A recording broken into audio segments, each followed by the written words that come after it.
Thank you so much for attending this program. The goal is to introduce you to myofascial and muscular therapy techniques that support the work with neck and back injuries, which we do in other contexts. So this webinar is kind of a sampler of a full-day hands-on workshop that I offer across the United States with a 50% discount for ABMP members. Low back and neck pain are the most common injuries in the body, I'd say in this country and certainly throughout the world. There are actually 70 million visits to doctors for low back pain every year, and there are over 50 million visits to doctors for neck pain, according to the research, the most recent research. So very important to be able to understand and how to work with, these problems. So what are the structures that get injured? So muscles, ligaments, discs, and nerves are the primary things that give people pain. So let's look at them one at a time.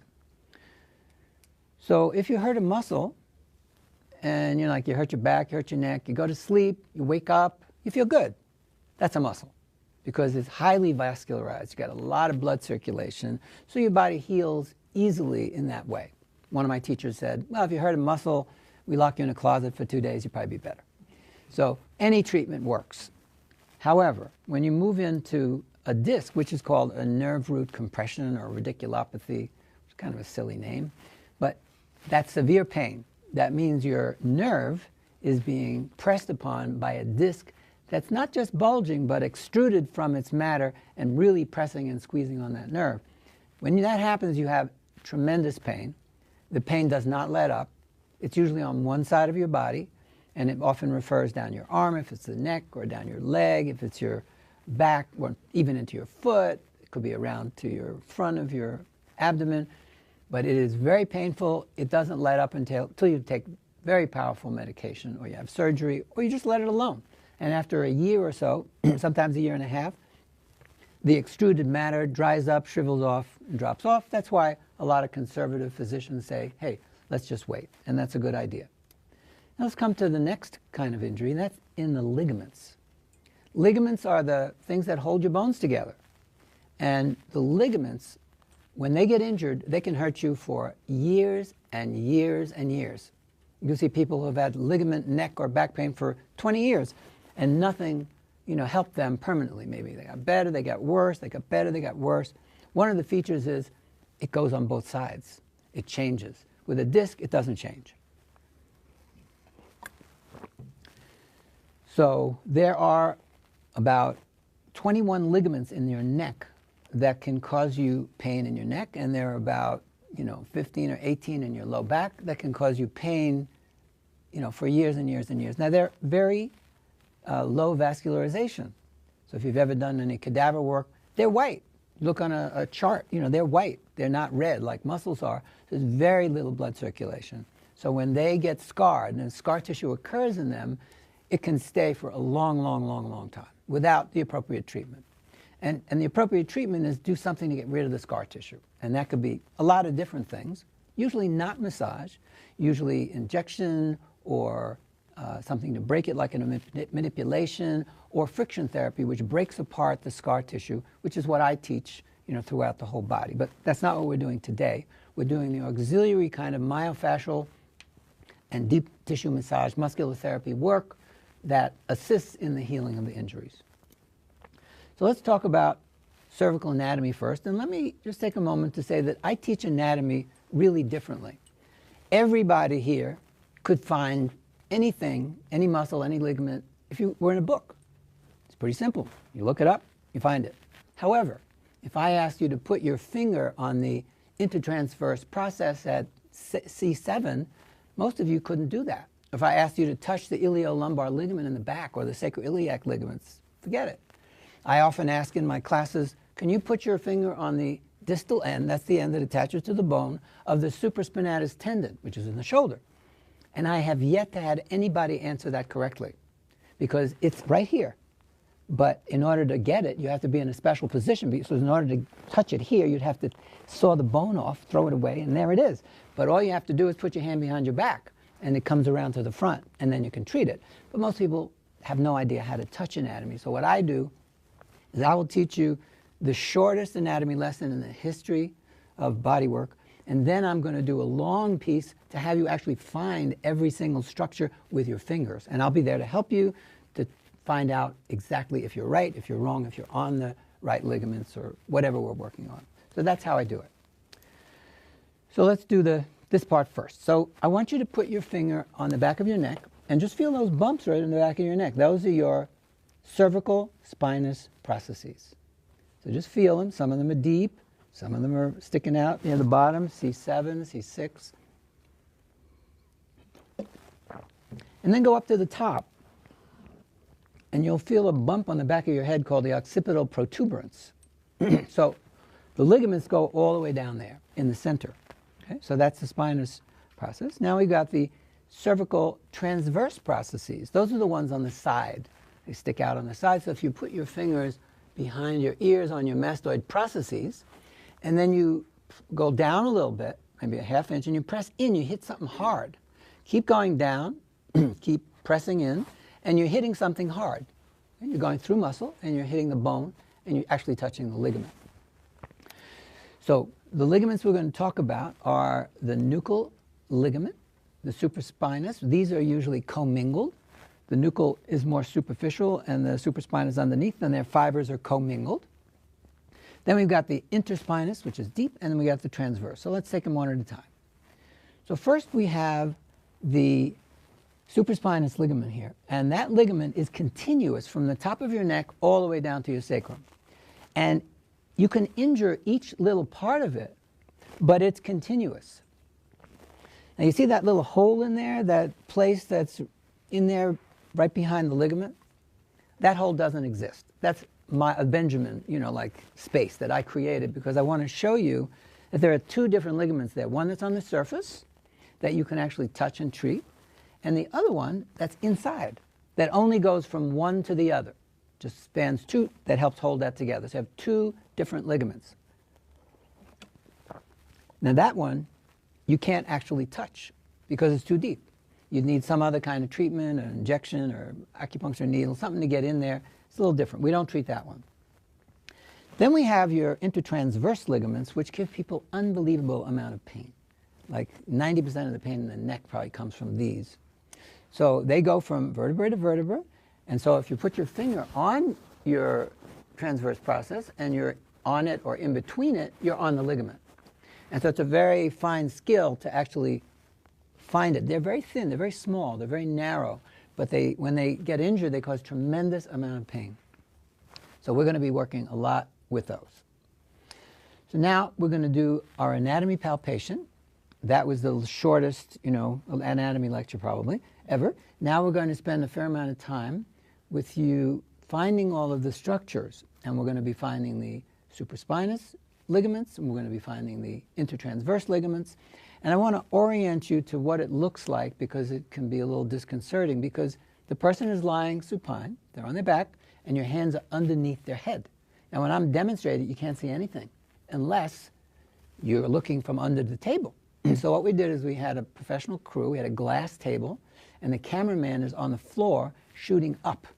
So you're seeing everything up, if that's appropriate. When we do the ones on the side, then we shoot it from the side. So, and also, I clone myself. I'm in the classroom helping you, and also I'm there on the video showing you, so you can be led through the whole thing. Begin with the palpation. With the person lying supine, place your hands under the neck. Place your middle or index finger just inferior to the spinous process of the 7th cervical vertebra. This spinous process is usually the most prominent protruding bone in the cervical spine. Using a firm pressure with your fingertips, explore this spinous process above, below, and to the sides.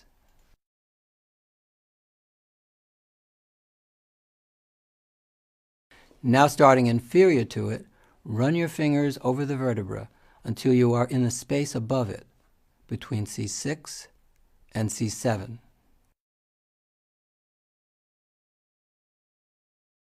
With a constant anterior pressure between the vertebrae, ask the person to lift the head into flexion off the table while you maintain your pressure.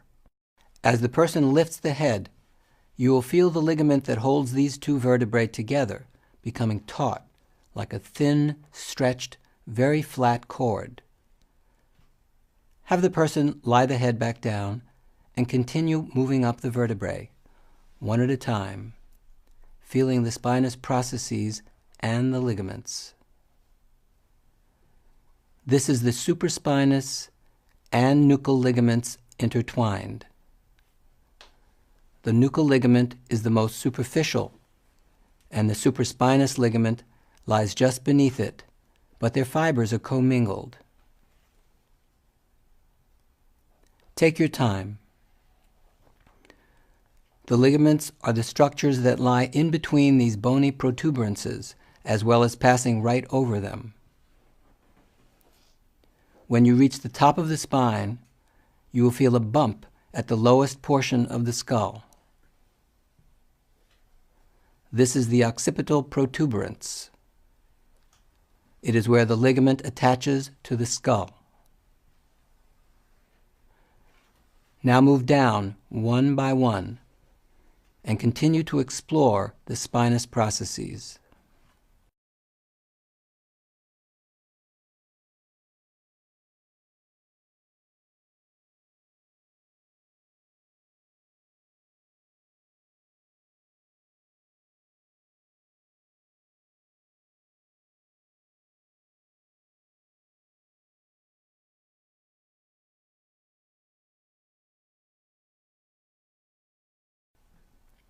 If it was difficult for you to differentiate each of the vertebrae and the spaces between them, it may be that the person you are practicing on has a very small space between each spinous process, making it more challenging to identify the separate structures.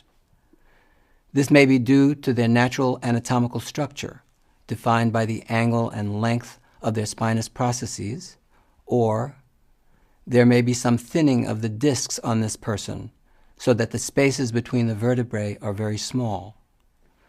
Whatever the reason, if you are having trouble, you may want to pause the program for a while and practice this a bit more before continuing.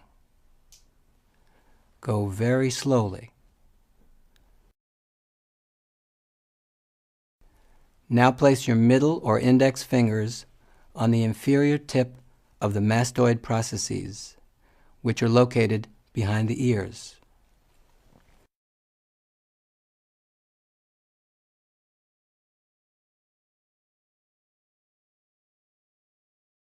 Press your fingers toward the midline of the neck, just inferior to the mastoid processes, as if you were going to bring your fingers toward one another. You'll feel resistance from a hard, bony mass on each side. These are the uppermost transverse processes.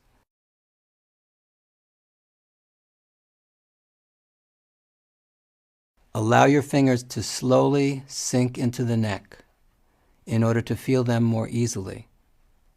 Now, using only one hand to palpate and the other hand to hold the head gently in place, slide your finger or your thumb, if you like, inferiorly down a ½ inch toward the base of the neck until you feel the next bony protuberance. If you don't feel a hard stop, you may be too posterior and sinking into the muscle, missing the transverse process. You must be directly inferior and in line with the mastoid process. You don't usually have to go very far, usually 1/4 to 1/2 inch, or 5/8 of an inch at most, depending on the person's anatomical structure. Feel that structure for a moment, and then slide down to the next one. You may have to use more medial force if the person's neck is fairly muscular. After you feel that small bony protrusion, go to the next one.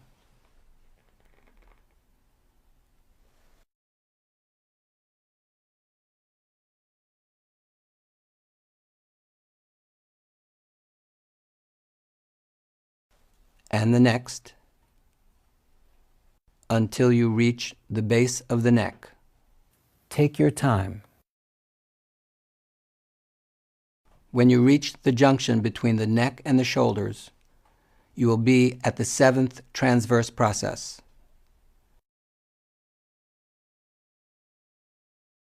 In order to palpate the 7th transverse process more easily, make a fist like this, with your thumb supported.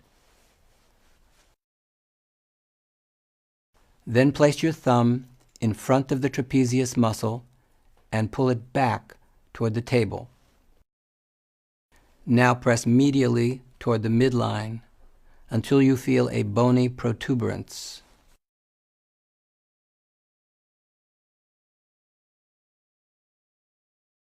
This transverse process is the longest one in the neck and is the most difficult one to find without someone there to help you. On some individuals, the process is very easy to locate. On others, it is short and buried deep. If the bone you are on seems to go out very laterally, you are probably on the first rib. Go up one. Now return to the mastoid process on the other side and repeat this palpation, trying to find each transverse process. I'm going to do it on the same side so you can continue to watch me. Begin under the mastoid process. All of the transverse processes are directly inferior to the mastoid as you approach the base of the neck. Use your middle or index fingertip or the tip of your thumb if you like. Slowly sink your fingertip into the neck to feel for the bone. Try to avoid digging around as you seek out these bony protuberances. Go slowly and gently. Move from one level to the next until you feel a hard structure sticking into your finger. Once you are done, go on to the next palpation. Remember, when you get to the base of the neck, press medially on the diagonal to find the 7th transverse process.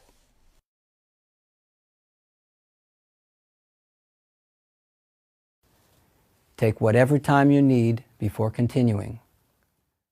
So in the actual workshop, which takes a whole day, we also spend time doing cervical myofascial techniques of all the ligaments in the neck and the muscles in the neck, etc. And then we also do some deep tissue massage. We're working on the ligaments and the surrounding muscles, and that usually takes another couple of hours. But let's go on now to the next segment, which is the low back. And we're going to talk about the anatomy, and then we're going to lead you through again. So the low back has 5 vertebrae, and that's how we think of it, but the whole lumbosacral complex, the whole low back, includes the ilium, the sacrum, and all the parts together, how they work together. It's kind of a keystone arch. It's how the upper part of your body and the lower part of your body go together. And there's a lot of trouble, more trouble in this part of the body than anything else. So let's take a look at it in more detail.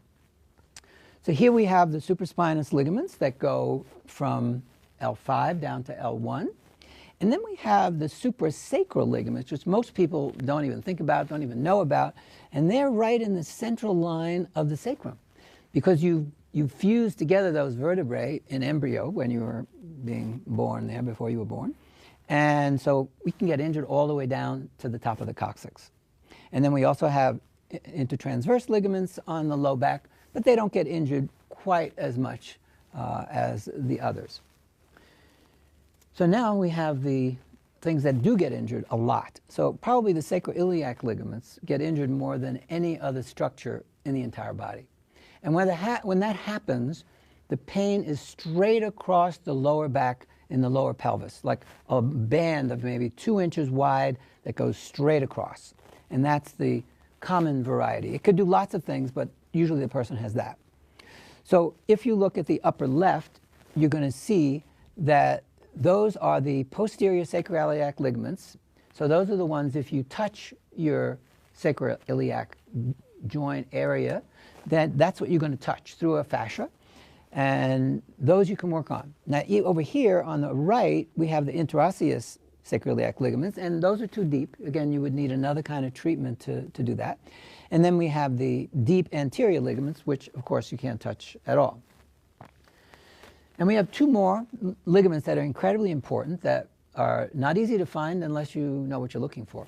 One is called the Iliolumbar ligament, and it goes from the transverse process of L5 and sometimes L4 as well, and then they join together at the anterior medial lip of the ilium.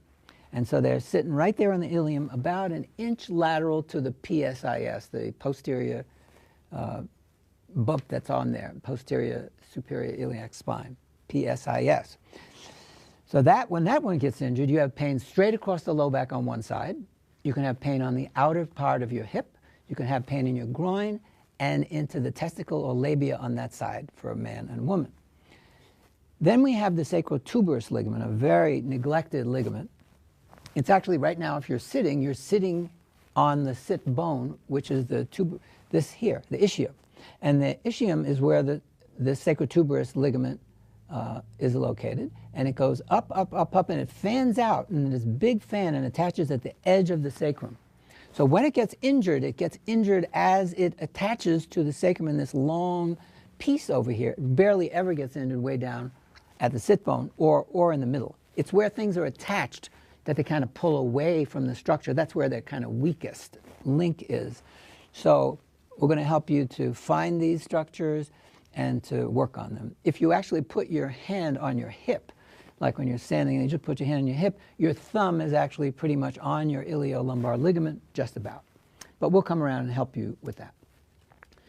And one last structure that gets injured in low back problems is the gluteus medius. Occasionally the maximus, but the gluteus medius can really tear and be very, very, very painful, so you can barely walk. If a person just bends forward like an inch and they have pain, this is usually a big factor.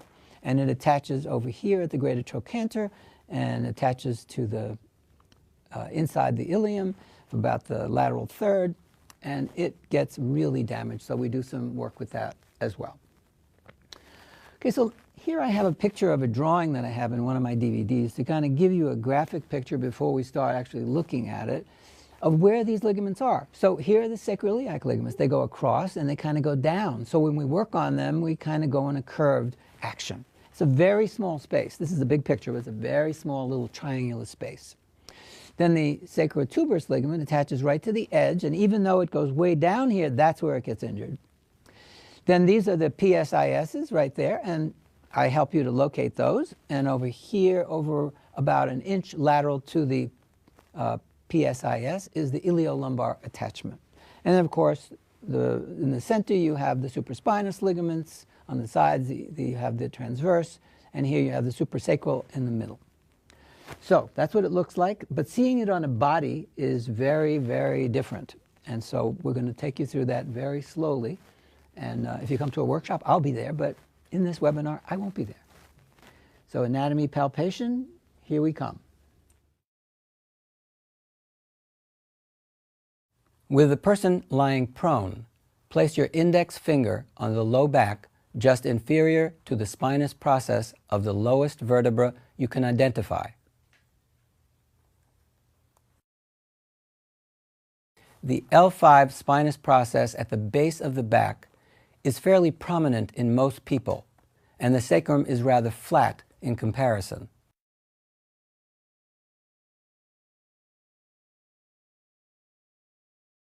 Remember, you can find L4 in line with the superior edge of the ilium.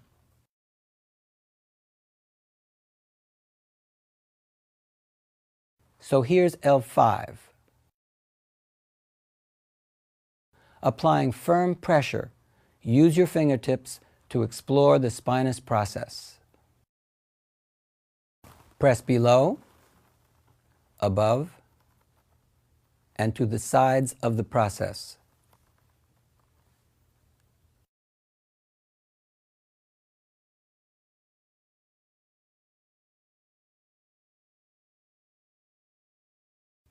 And then move up to the next one.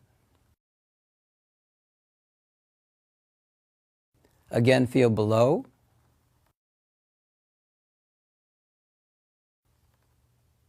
above, and to the sides,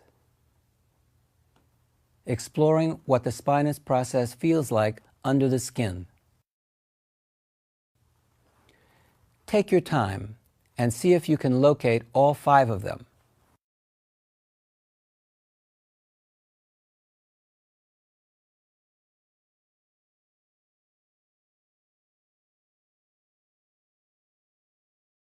As you palpate the spinous processes, you are touching the supraspinous ligaments. The structures that lie in between these bony protuberances are also the supraspinous ligaments. If it was difficult for you to differentiate each of the vertebrae and the spaces between them, it may be that the spinous processes of the person you are practicing on have a greater inferior angle, or a spinous process may be shorter, making it more challenging to identify the separate structures. Or there may be some thinning of the discs on this particular person, so that the spaces between the vertebrae and the spinous processes are very small. This occurs naturally with age. Keep in mind that as you practice on different body types, identifying the separate structures will become easier. Whatever the reason, if you're having trouble, you may want to pause the program and find somebody else to practice on before continuing. Look around your house or maybe go out into the street. Find somebody else. Go very slowly as you practice.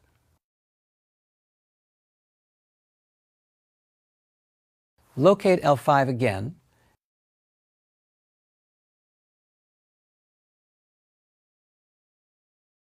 and continue down the central portion of the sacrum and palpate the suprasacral ligaments.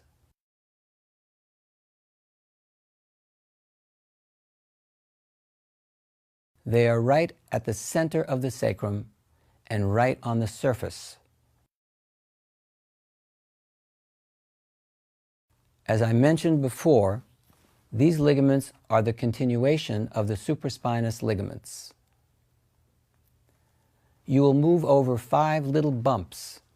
These are the spinous processes of the once separate vertebrae that fused together to form the sacrum.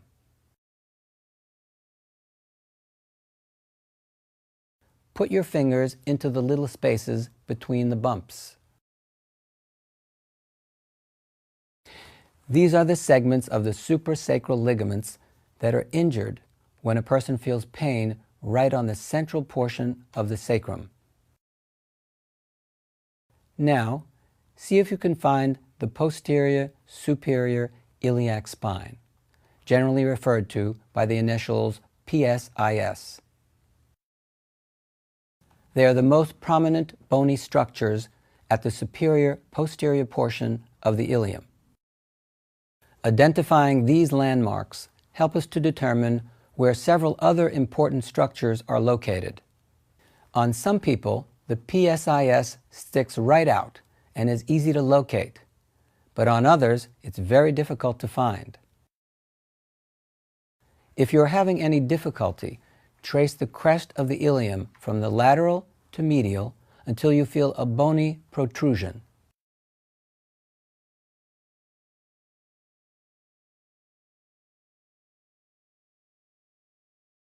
It takes practice to be able to find this structure on everyone. The more difficult ones to find are small or flat or buried deeper in the body. When you locate the PSIS, move to its superior aspect.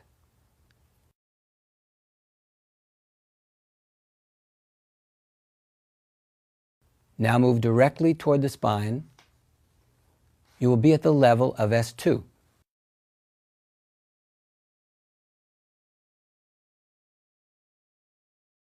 Now move directly superior, up the spine, and the first large protrusion you find is L5. From the PSIS, you can also locate another important structure, the iliolumbar ligament.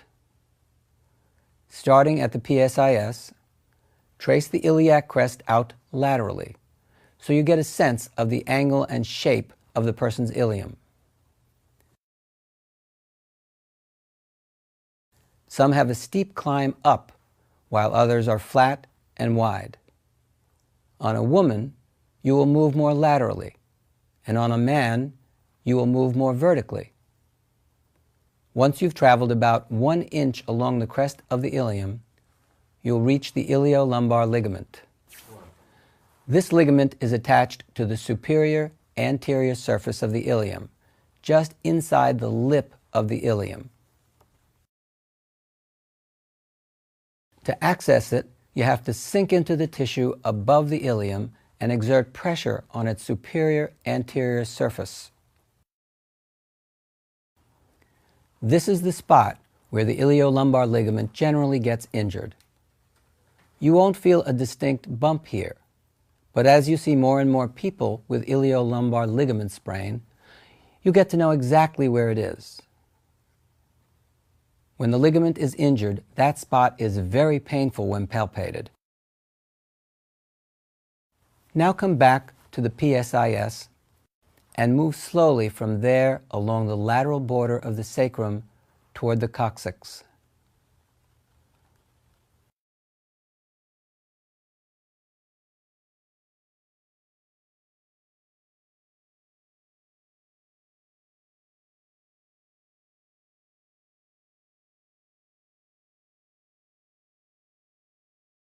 Along this lateral edge, you will be touching the sacrotuberous ligament, a commonly injured structure that refers pain down the back of the thigh and calf into the heel. This ligament can be found with a person either in this position or in a side-lying posture.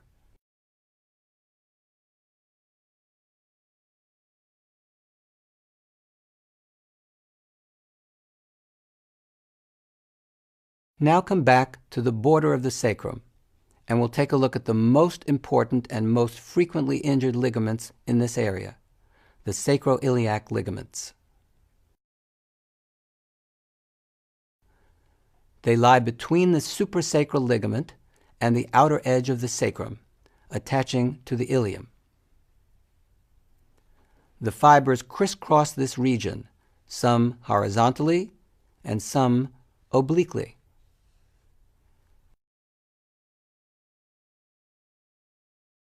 Some are more superior and some inferior.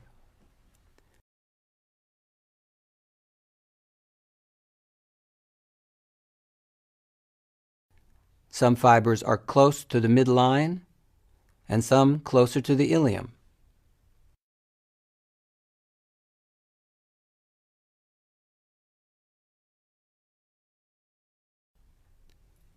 They are all covered by the thoracolumbar fascia, so you have to sink in a bit to affect them like this. We'll come back to all of these ligaments later when we go over the treatment techniques. This was just a warm-up to give you a general sense of where they are when palpated. It will all become clear after the first 10 to 20 low backs you palpate in this way. So now we'll go on to the myofascial techniques. And these are the techniques that work on the fascia that covers the ligaments and covers the gluteus. So everything ancillary that you need besides sort of treating it. First, of course, I would do the friction therapy to break apart the scar tissue, which we're not doing today. But then, and also I would do this myofascial work because the fascia covers everything in your entire body. If we kind of blew at you and all your entire body disappeared except for fascia, we would see your entire outline of your whole body because everything in your body is covered with fascia. So in many cases, the fascia is affected, and so we're going to do a series of techniques on that. And I've selected two that are a little on the more difficult side to actually do with you today. We usually do a number more. So let's start with the sacroiliac fascial separation. So what I'm doing here is I'm doing what I'm calling holding the skin by skin tracking. I'm using my bottom hand to keep the skin from bunching up. So if I didn't have my hand there, so for example, if you put your hand on your cheek and you tried to move over the skin would go with you. So if I'm holding the skin with one hand and I'm going with the other, I can then do a myofascial stroke. So here I'm holding the skin still, and I'm using my fingers to work on the sacroiliac ligaments. So here I'm going up sort of and out a little bit, And I'm doing the same thing here with my thumb. Be careful, if your thumbs are very flexible and you tend to hurt them, don't use your thumb, just use your fingers. And if you have injured your thumb in some way, usually one of the joints gets injured and people don't want to do anything with their thumb, that's fine. Just use the fingers. I'm just giving you two options. So here we've got a way of doing it on one side. Then you don't actually have to walk around to the other side. You can do the skin tracking toward yourself and now do the sacroiliac myofascial work away from you, like that. Another position is you can go into what I call the basic position, where you have the hand closest to the table on the bottom and the other hand on top. So you have all of your weight on one hand. Then you curl your fingers down a little bit so your finger pads are kind of into the skin, and you're right at the edge of the sacrum where it's attached. So then you're going to go up very slowly, moving. And in the sacrum, sometimes on people, the skin doesn't move that much. And here you don't need skin tracking sometimes. But if you do, do the other position. And then you're going from the lower part of where the sacroiliac ligaments are up until the PSIS, because that's where it stops, at the PSIS. And then you can do the other side, of course, by walking around to the other side or just crossing over. Now let's go on to the second one, which is also a little unique and different, the sacrotuberous ligament fascial separation. So for this one, here I'm skin tracking, and remember the sacrum is a V, so I'm going here from just above the coccyx, I'm going out in a V towards the PSIS.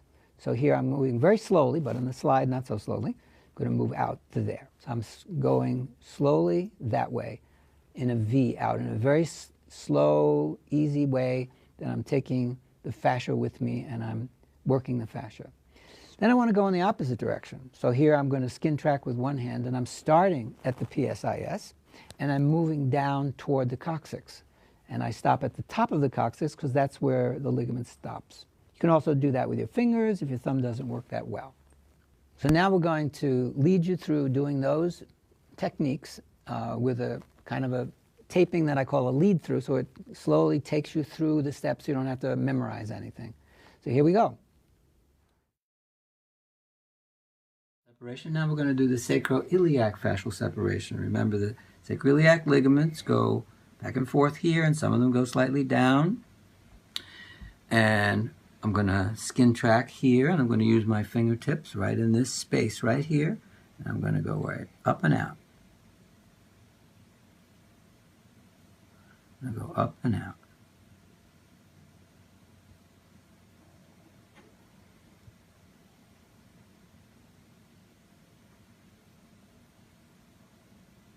Now I could also use my thumb if that worked better for me.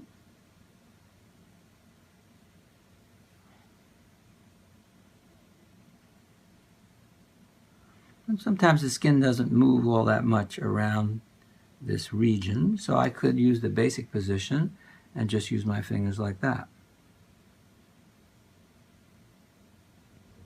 Sometimes that's a little easier because you've got your other hand on top in the basic position, and you can use your weight a little more efficiently and less stress on your body. You can also just do the same position on the other side without changing sides. Start right down, deep down in the base of the sacroiliac. And you could also skin track if that was bunching up there. The person had a lot of skin that was loose, and you can go this way.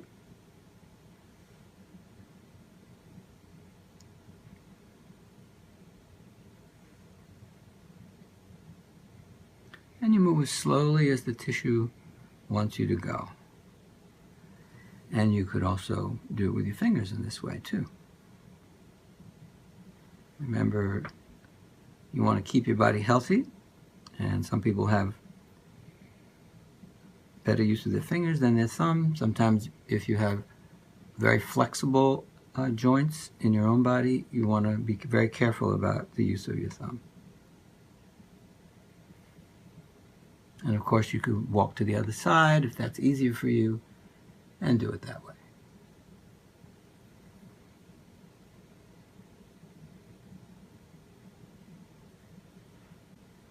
Now we're going to do the sacrotuberous fascial separation. Sacrotuberous ligament goes from the superior part of the coccyx all the way up to the PSIS here, and the whole ligament comes down and it attaches onto the sit bone, the ischial tuberosity, and the place that it usually gets injured is right across here, and so the fibers are going that way, so we're going to start by going across. So here we can skin track and go right across with our fingers. Right on the outer edge now. Before I was on the inner part. Now I'm on the outer part. Right at where it attaches right into the edge of the ilium. Again, I could use my thumb here.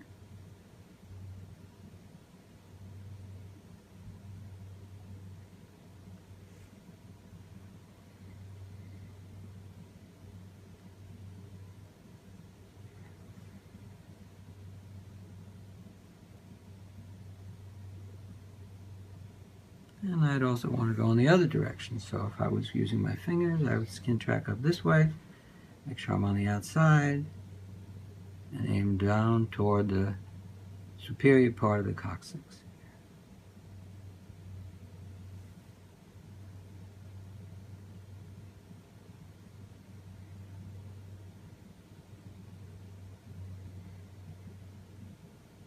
I'm using my middle index and ring finger, but the focus is more on my middle finger. That's right at the edge. I could change the focus to my index finger if that finger were stronger.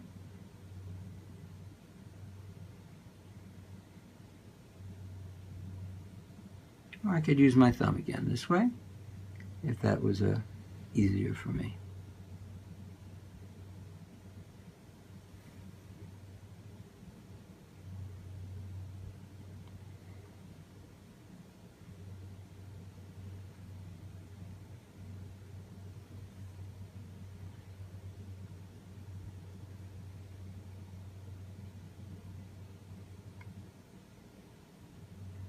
And then, of course, you go to the other side and do that, but for the purposes of the class, we're just going to try it on one side. Now let's move on to the muscular therapy techniques for the low back. And here we're going to be doing a very similar area, but now we're doing it with massage. We're doing it with oil before we were dry. So we're going to do the same two, but we're going to do them very differently. So here we've got the iliolumbar ligament massage and sacroiliac ligament massage. So let's look at this one. So we're in that basic same position. And we're going to make a curve starting down and going up like that.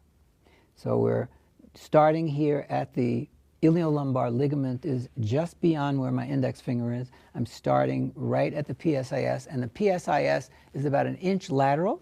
So if I go across for about 2 inches, even if I'm not sure exactly where it is, I'm going to go over it. So you just do that repeatedly over and over. And you can also just cross your hand over to the other side. You can walk around if you want. If you have a really wide table, maybe you want to walk around. If your table's not that narrow or you're tall and you have long arms, you could just lean over, do the same exact thing on the other side. So then we'll move on to the sacroiliac ligament, which is the most commonly injured structure in the low back, at least in my experience. So here we're starting lower down, and we're going to go up to the PSIS because that's where it ends. So I start here and I move up to there, and I can do that from the same side on both sides, or I can just walk around to the other side. So what I'm going to do now is I'm going to demonstrate those for you live here, right now, and then I'm going to have you practice them. So let's get up and go to the tables and look at it. So now we're going to do the massage of the iliolumbar ligament. So remember, you're going to find the PSIS right here, and the iliolumbar ligament is right about 1 inch lateral and superior, and you're going to go up right along the crest of the ilium. So the easiest way to do it is to start right at the PSIS. I'm in the basic position, so all of my weight is on one hand. I'm going to curl my fingers down a little bit here, and I'm just going to go out about 2 inches. And I'm going to get it, even if I don't know where it is, because if I'm hugging the top of the ilium, I go out just like that. Now I could just lean over. This table is narrow enough so I can just lean over, and I'm going to do the other side. Just exactly starting at PSIS and going out on the top, curling my fingers there. Now another way to do it is to stand at the shoulder, and because it's right underneath that lip there of the ilium, sometimes people find it easier, start at the PSIS right here, and then use your thumbs and go out that way. So here I'm easier to use my weight. I'm just leaning into my front knee and I'm going out. Just like that. And then of course to do the other side, I would walk around. I would never cross over the person's body like that. Not very mechanically easy to do.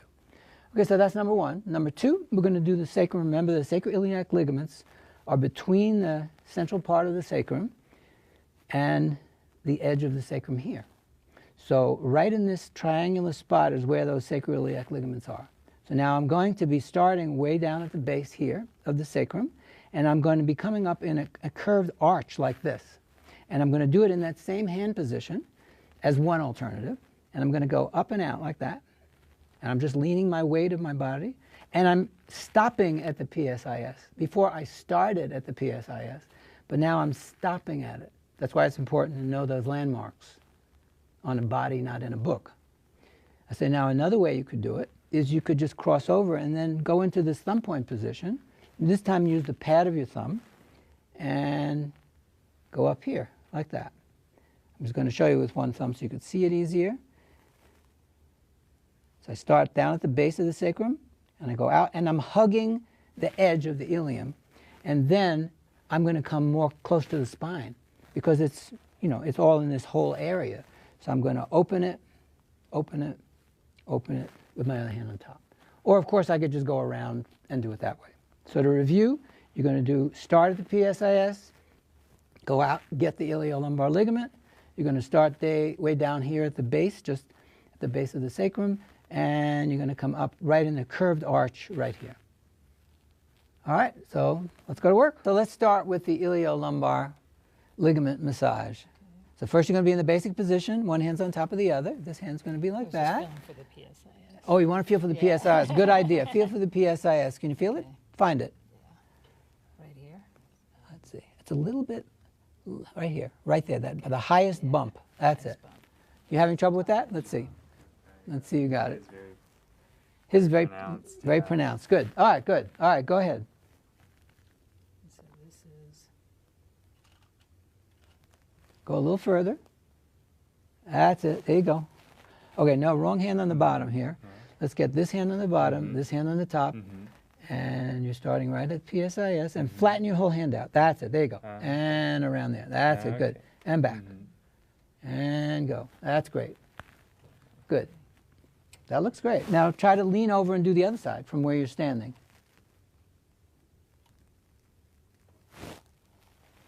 But flatten your hand out.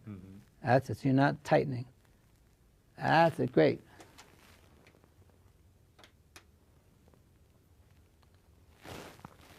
Perfect.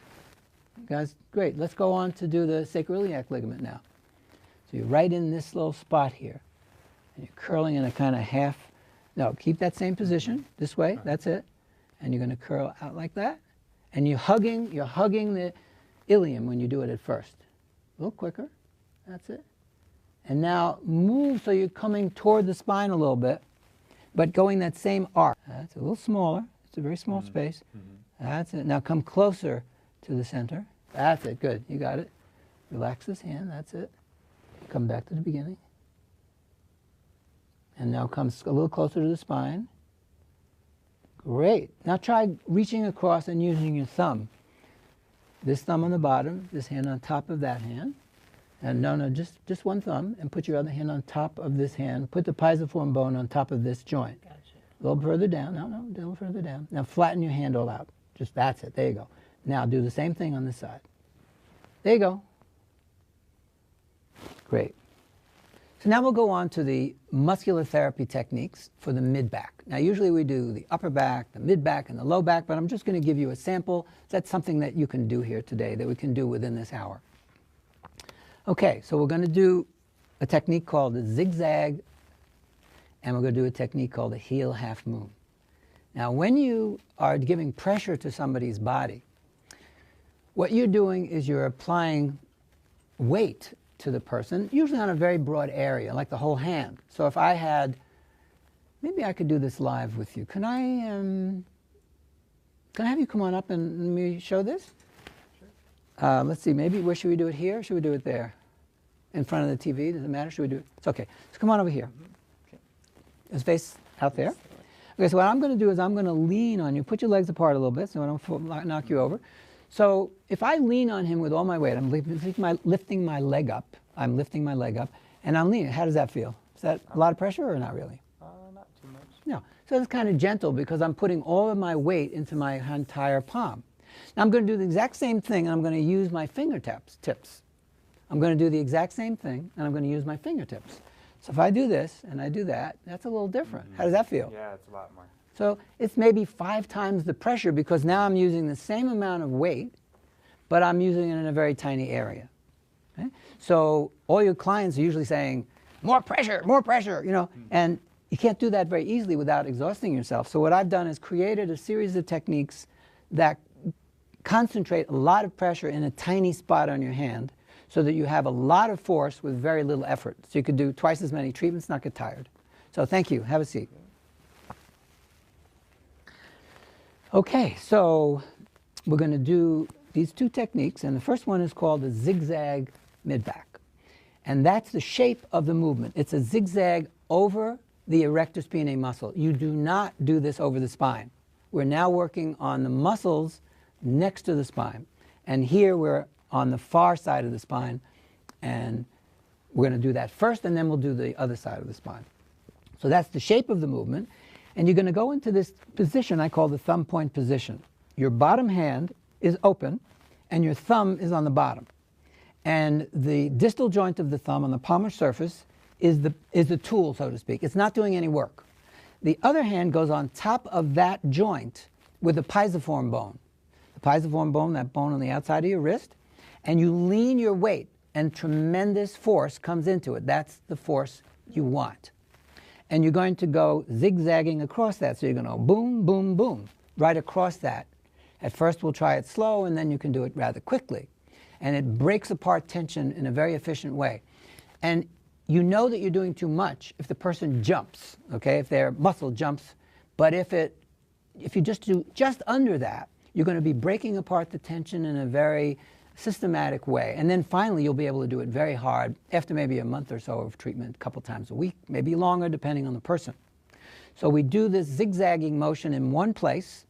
We do it 3 or 4 times in one area. Then we do the other side, same thing, and then we move to a different section. And we can do this all over the back in different places, but we're going to stick to here because this is the easiest one to start with. Now we'll move on to the heel half moon, and that's the arc that you're going to be drawing. So the arc starts at the lateral edge of the erector spinae.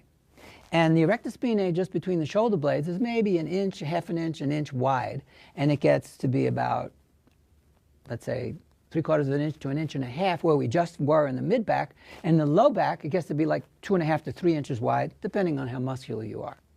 So we're going to start at the edge here, and it's going to get wider and wider as we go down. So we're going to be in this position, and this position is the wrist point position. So here we are with the hand in this position, and what you do is you curl your fingers so that the palm of your hand is not on the body. So, and all of the weight that you're going to have is going to go onto the pisiform bone. The other hand is on top of that hand, and you're leaning. So it's not as intense as that thumb point position we just did with the zigzags, but it's much more intense than a flat hand. And you notice the fingers are pointing the opposite hip, and you're standing by the shoulder. And then you go down slowly, and that pisiform bone is the focal point until you come to the bottom, and then you come back. And you do that a number of times. And to do the other side, you could walk around to the other side, or you could just lean over if you're tall or if you feel strong enough to do it. Here you have to exert a little pressure. On the other side, you were just using body weight. This you might have to pull in a little bit towards yourself. Do exactly the same thing, the lateral edge now on the far side, and you go down to the base of the ribs, getting wider and wider with the erector spinae and coming down under the bottom rib. So what I'm going to do is I'm going to teach you that now, and then you're going to do it, and I'm going to help you get it right. All right? So let's go to the tables. So first we're going to do the zigzags, and we're going to do them in the mid-back. We do them on the upper back in a slightly different way later, but we're going to do them right here. It's the easiest place. So you're not going to work on the spine. You're working on the erector spinae, which you notice here on him. It's very muscular. It's almost 1 3/4 inches wide on each side. So we're going to be making a Z going this way this way, this way. And we're going on this side, we're going this way, this way, this way, with using pressure in both directions. And so you also have to use the amount of pressure that works for the person. So we've got to find that out by doing a little work. So here I'm in this thumb point position. We're going to start on this side. I'm going toward the spine. My hand is open, and I'm going to take my pisiform bone and put it right in that spot. Now I'm going to just have you go across like boom, like that. Just when you start to just do one. To feel what it feels like to jump over the muscle. And the actual movement is 1, 2, 3, just like that. Boom, boom, boom. And you see I'm doing the same exact area a number of times. Boom, boom, boom. We'll start out slow and we'll get quicker later on. So on this side, I'm going away from the spine. Here, I had to be careful not to hit the spine. I'm not going over the spine. I'm going to it on this side and away from it here. So 1, 2, 3. So now watch what happens to his back right now. This is a really good example of titrating pressure. So watch what I'm going to do a little too much and you'll see what happens. See how his back jumped up a little bit? He was saying, Ben, get your hand out of there. It was a little too much. So I'm going to go a little less so that he can tolerate it, but just kind of at his edge a little bit. Just like that. 1, 2, 3. And sometimes people can only take 1, 3 and relax on the 2, but try to do all 3 if you can. And later on we do it longer and more intense, etc. So that's the first one, zigzags. 1, 2, 3, 1, 2, 3, and that's the speed that you're going to end up doing it once you get it. But for now, we do it slow. Okay, and you might want to try it fast if you want to. That's fine. Okay, now let's try the heel half moon, which is not as intense as that, not as light as just a flat hand, but we're using the pisiform bone, that bone right over here. All of the weight goes there. So I'm going to have I'm standing right by the shoulder here. Don't stand way up to the head, stand down here. And my hand is facing the opposite hip. Always, it just stays in that direction.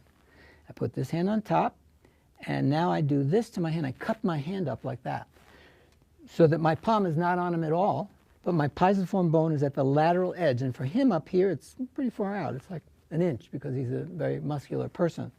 So now I put my other hand on top. I lean my body weight. I'm going to go straight down the outer edge of the erector spinae, and then I'm going to curve down to the base of his ribs. I'm going to bend my knees a little bit so I don't have a great break in the wrist. If you have a big break in the wrist, that's how you get wrist injuries. You always want a 30-degree bend to the wrist. So I'll try it again here. I'm going to do it without this hand on top so you could see a little easier. Here, I'm pressing right there. Here, my fingers are still pointing there, and then I come out and bend my knees and out. And with my full weight, I do it that way. Now, I can also do the other side from this side. And I would use the same exact hand, but now I'm pointing in the same direction away. I'm not doing this way, that way. And now I have to work a little bit. I'm pulling back toward myself. I'm on the lateral edge. And I do the same thing by leaning over a little bit. And you want to be careful never to have your body touching the person. You know, don't lean over them so you're touching your body with your pelvis. You don't want to do that ever. So here, I'm in the same position. I'm like that. That's good. Now, of course, if that's not that comfortable, you just walk around to the other side, use the other hand, and if that's more comfortable for you, do that. Don't do what I just did, okay? But I like to make it so that you can work on both sides without constantly walking around back and left, back and forth, okay? All right, so you guys are up. Try it out.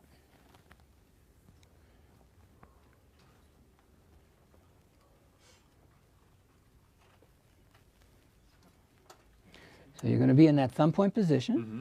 So this hand's going to be on the bottom. Mm-hmm. This hand's going to be on top with the pisiform bone. There you go. You try that. No, this hand's going to be, well, it could be this hand on the bottom with your thumb pointing toward his head and your other hand on the side, no fingers pointing that way. And all the weight from your pisiform bone goes on right on that little spot there. Okay? And actually do it on the side closest to you. Mm-hmm. That's it.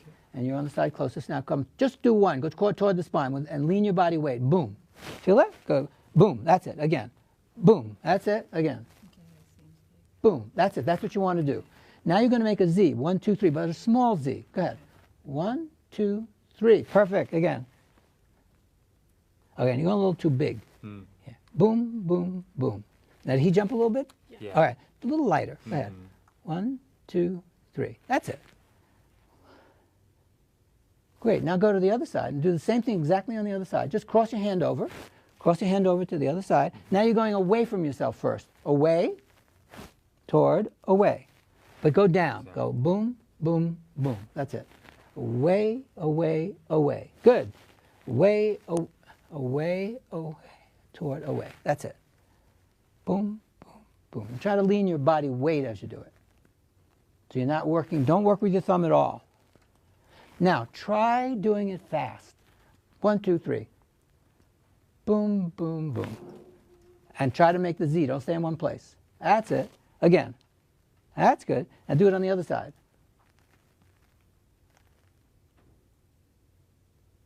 Getting a little too low. Start a little higher. Go ahead. Now, if your thumb didn't work very well, what I would show you to do is I'd ask you to hold your hand like this with this knuckle, and I'd have you do it like that, or I'd have you do the fingers and have them do it like that. Okay? So for those of you who out there who the thumbs don't work very well, you just do it with your fingers. Now you cross your hand this way and face in. Curl your fingers down, and boom, boom, boom, just like that. That's it. But much more effective with the thumb. I agree. Okay, so let's do the heel half moon now. Can you remember that one? Yes, that one. No. Okay. You're going to stand right there, and you're going to have the other hand on top, on bottom. That's it. And the fingers are facing that hip. And you got to be way up here. This is not easy to remember. Okay, now what are you going to do with your palm? Lift it up. Make a little curl up there. That's it. The palm doesn't touch at all. Okay, and relax those fingers. They can touch the skin. That's fine. The person thinks you have a big hand. That's all. So now go straight down the outer edge of the erector spinae. Straight down the outer edge of the erector spinae. Fingers keep facing this way. Now bend your knees as you come out to the side. Come out to the side. That's it. There you go. And then kind of come back in an oval. Relax your hand weight. That's it. So they have a rest in between each movement. And just relax as you come back. Just relax as you come back easy. Now curl get that palm up. Weight on the pisiform bone. Good. No, okay, you're turning your hand. Keep your hand out this way so that the pisiform bone is right in there. Now bend your knees a little bit and come down in there. That's it. There you go. Down you go. Lean your weight. Relax your shoulders.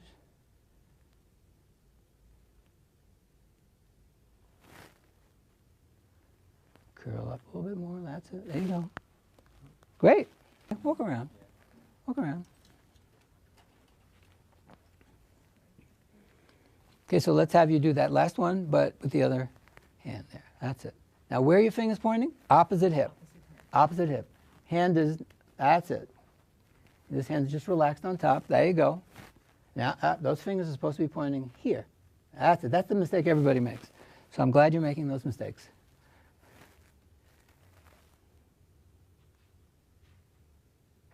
Am I standing too far back? You want to stand this way under his leg because then you're going to be leaning against his leg. There you go. Okay, so opposite hand.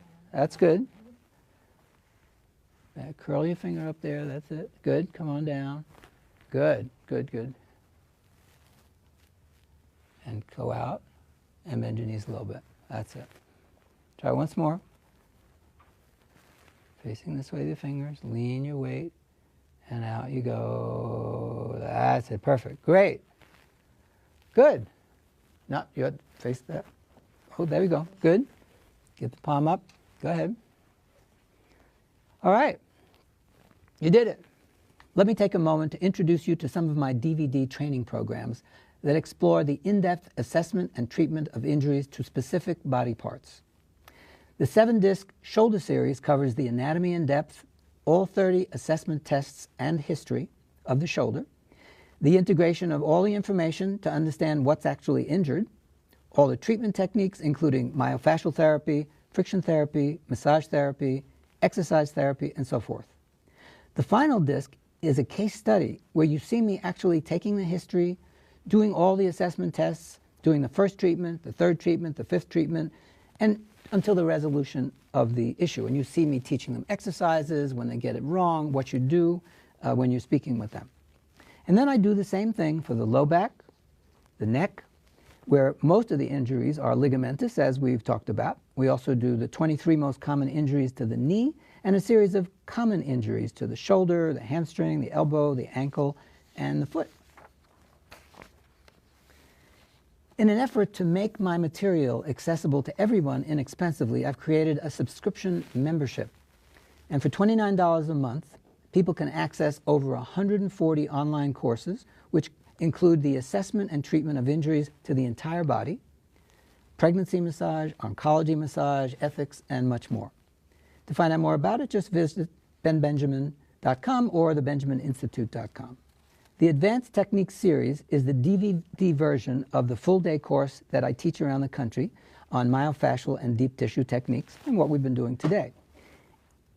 In addition, material not included in the live workshop is included on the legs. And now we get to your questions. Ben, how do you tell the difference between a disc problem and a ligament injury? Well, usually we spend several hours on that, but I'm going to give you the abbreviated version. If you have a disc problem, you have certain kinds of symptoms.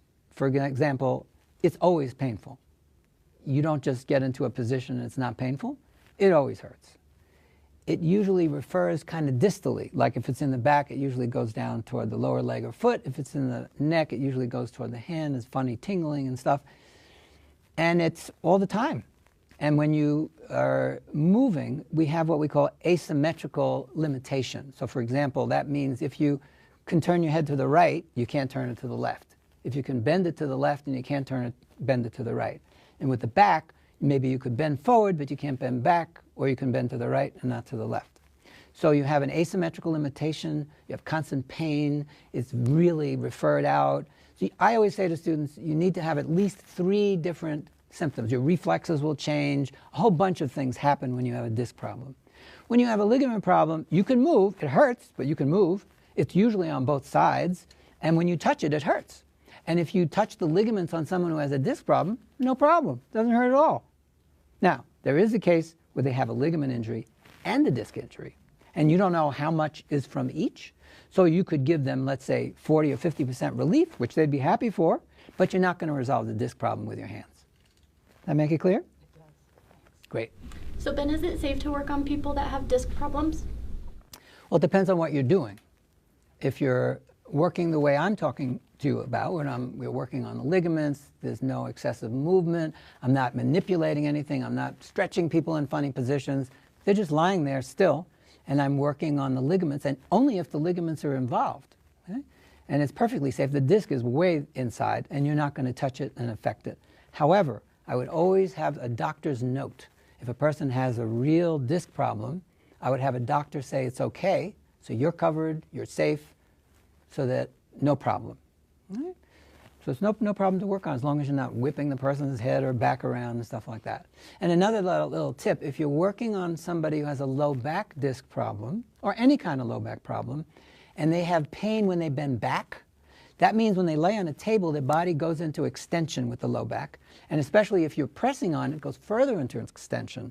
You don't want to hurt the person while you're working on them. Not a good idea. So what you do is you just put a pillow under their abdomen. And so when you're pressing on it, you're not pushing them into extension. Okay? Great. Next question. And so what about QL problems? Is that very common? Well, in the minds of many, QL problems are common. But in my mind, it's just an auxiliary thing that's happening. So if you have a pain in your low back, you're going to tighten everything. And so people mistake the spasming of the quadratus lumborum as the actual injury. It's actually protective because it's trying to tell you not to bend to the side or not to twist or not to bend forward, etc. It's protecting you. Spasms like that protect you. What it usually means is that there is either a sacral misalignment, and if you bend in a certain way, you're going to put pressure on the ligaments. And it could also be, remember those intertransverse ligaments on the side. They're underneath the QL, and part of the QL is attached to them.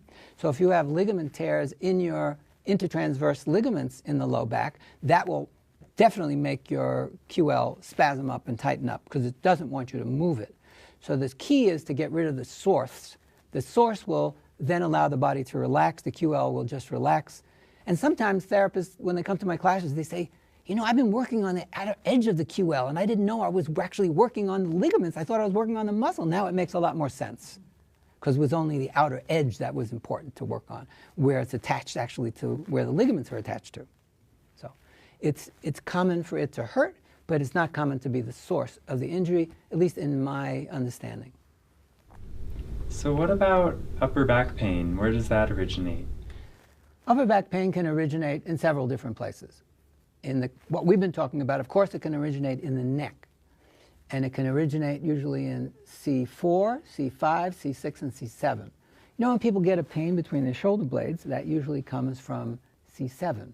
Or if they get a pain down the, like the trapezius, that might be C5 or C6. These patterns of referral are established based on our dermatomes, which are embryological development and how that goes.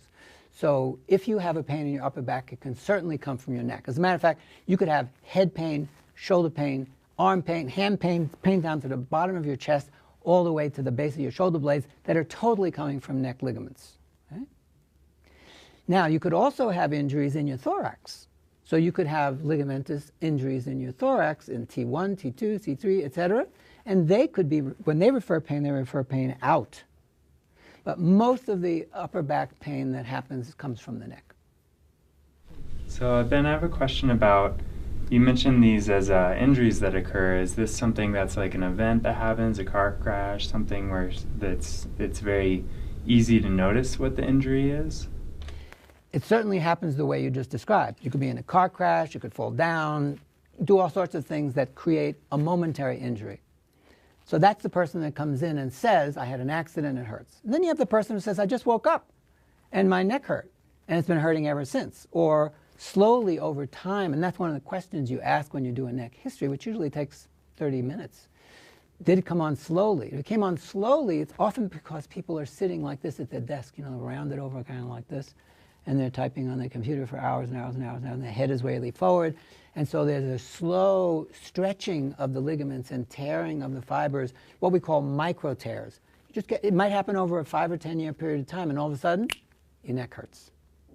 So that's very common when it's what we call slow onset.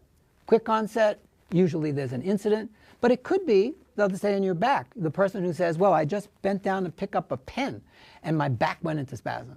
Well, that's because that wasn't the event. Picking up a pen is not tough. It means that there was a slow erosion and damage to the ligaments or the structures, whatever they are.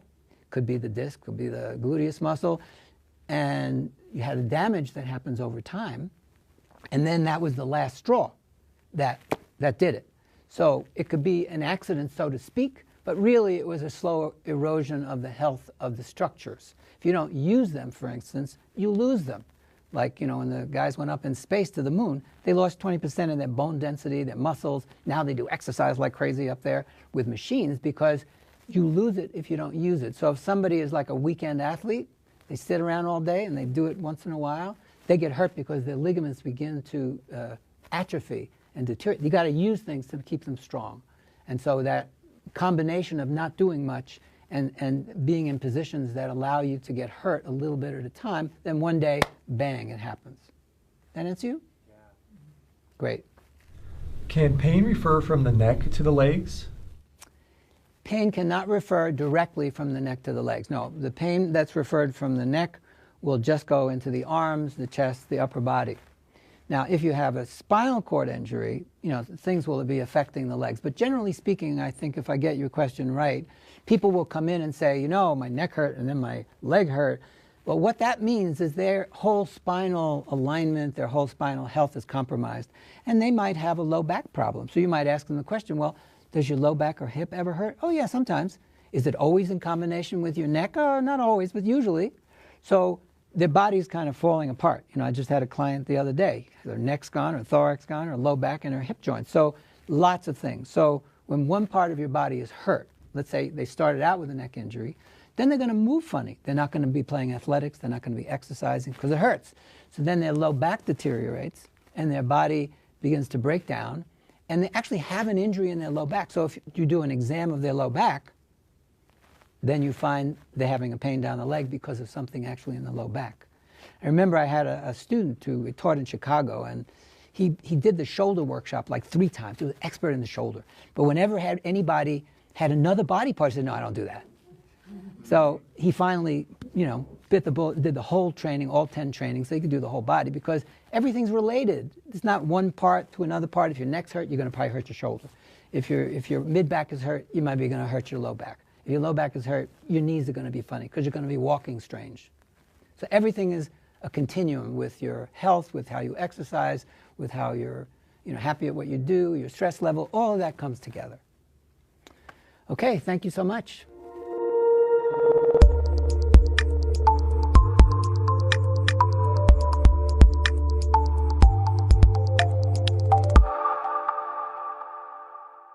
Injured, they can hurt you for years and years and years.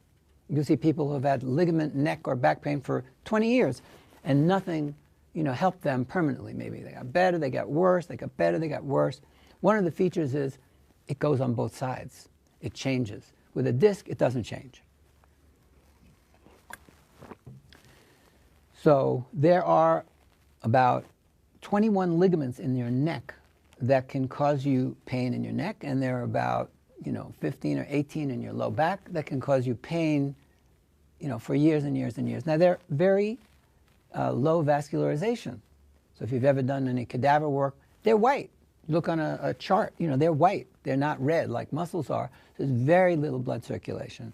So when they get scarred and scar tissue occurs in them, it can stay for a long, long, long, long time without the appropriate treatment.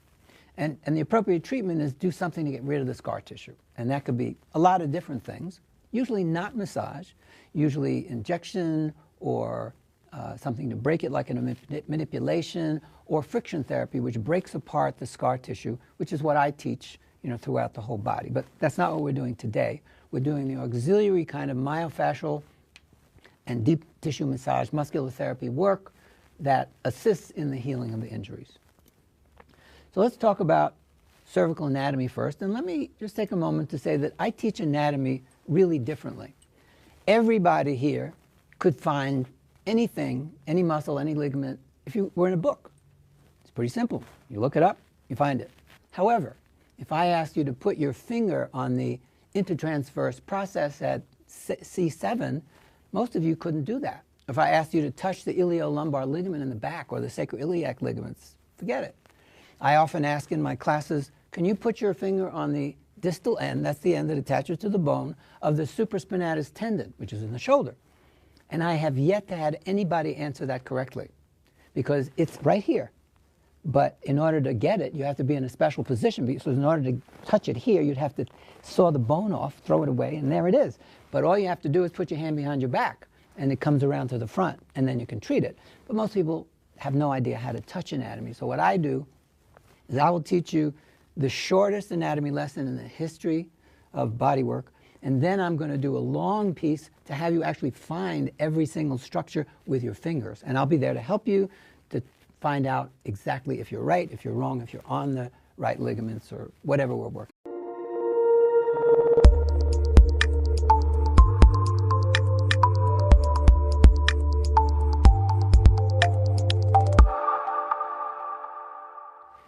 Thank you so much for attending this program.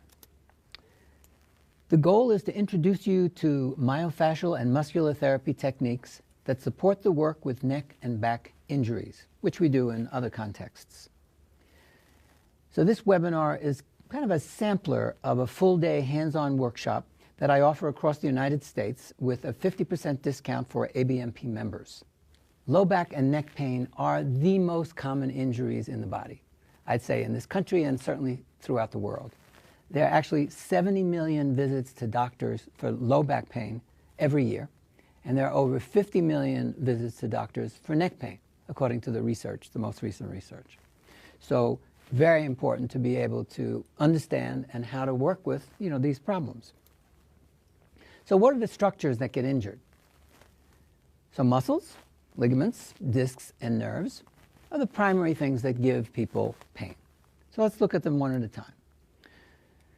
So if you hurt a muscle, and you hurt your back, you hurt your neck, you go to sleep, you wake up, you feel good.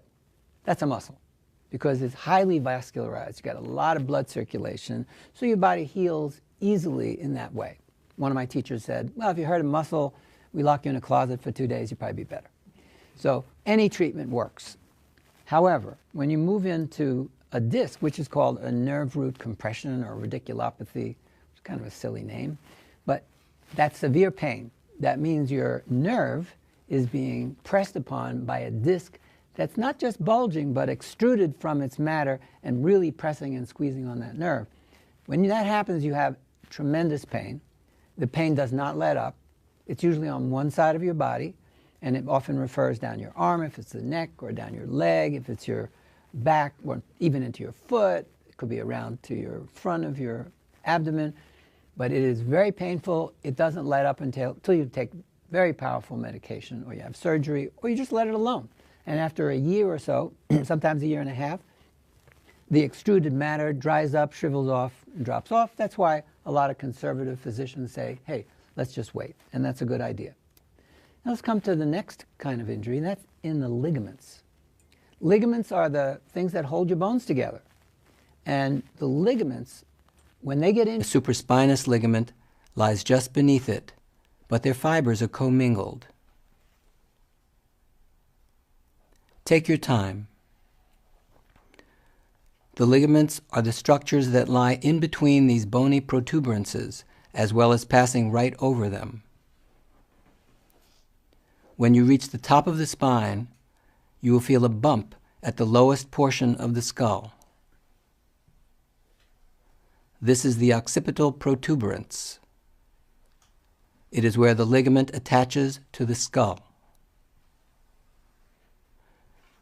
Now move down one by one and continue to explore the spinous processes.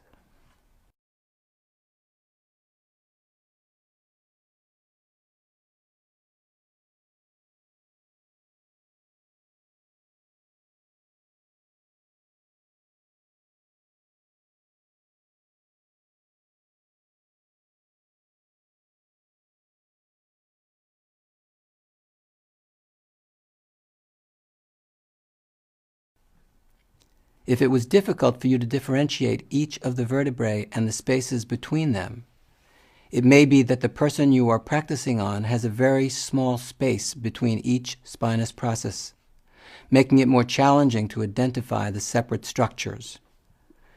This may be due to their natural anatomical structure, defined by the angle and length of their spinous processes, or there may be some thinning of the discs on this person, so that the spaces between the vertebrae are very small. Whatever the reason, if you are having trouble, you may want to pause the program for a while and practice this a bit more before continuing. Go very slowly. Now place your middle or index fingers on the inferior tip of the mastoid processes, which are located behind the ears.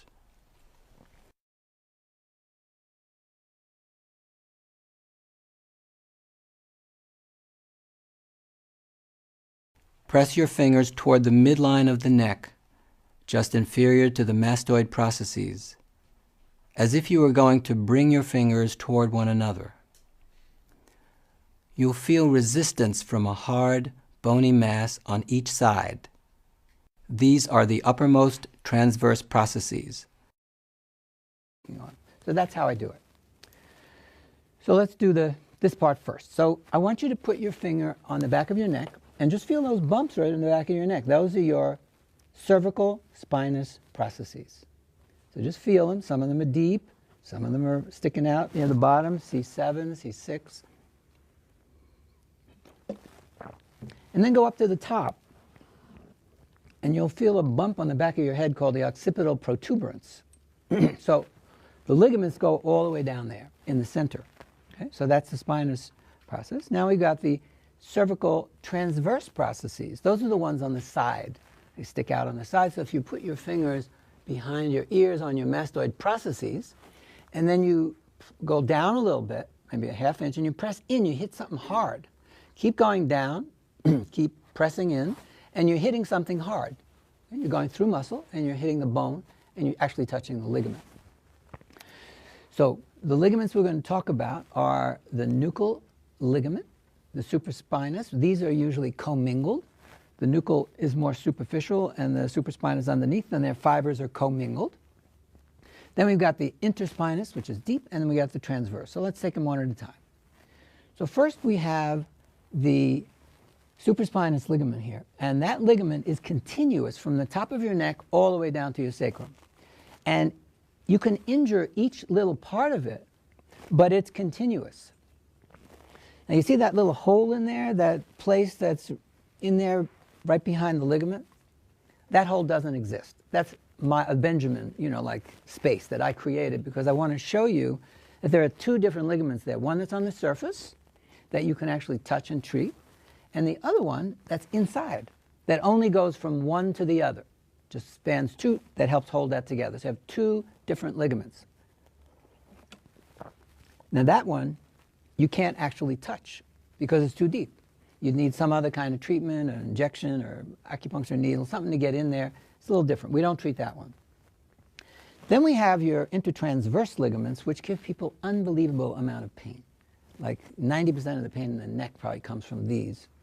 So they go from vertebra to vertebra, and so if you put your finger on your transverse process and you're on it or in between it, you're on the ligament. And so it's a very fine skill to actually find it. They're very thin, they're very small, they're very narrow, but when they get injured, they cause tremendous amount of pain. So we're going to be working a lot with those. So now we're going to do our anatomy palpation. That was the shortest, anatomy lecture probably ever. Now we're going to spend a fair amount of time with you finding all of the structures, and we're going to be finding the supraspinous ligaments, and we're going to be finding the intertransverse ligaments. And I want to orient you to what it looks like because it can be a little disconcerting because the person is lying supine, they're on their back, and your hands are underneath their head. Now when I'm demonstrating, you can't see anything unless you're looking from under the table. So what we did is we had a professional crew, we had a glass table, and the cameraman is on the floor shooting up. So you're seeing everything up, if that's appropriate. When we do the ones on the side, then we shoot it from the side. So, and also I clone myself. I'm in the classroom helping you, and also I'm there on the video showing you. So you can be led through the whole thing. Begin with the palpation. With the person lying supine, place your hands under the neck. Place your middle or index finger just inferior to the spinous process of the 7th cervical vertebra. This spinous process is usually the most prominent protruding bone in the cervical spine. Using a firm pressure with your fingertips, explore this spinous process above, below, and to the sides.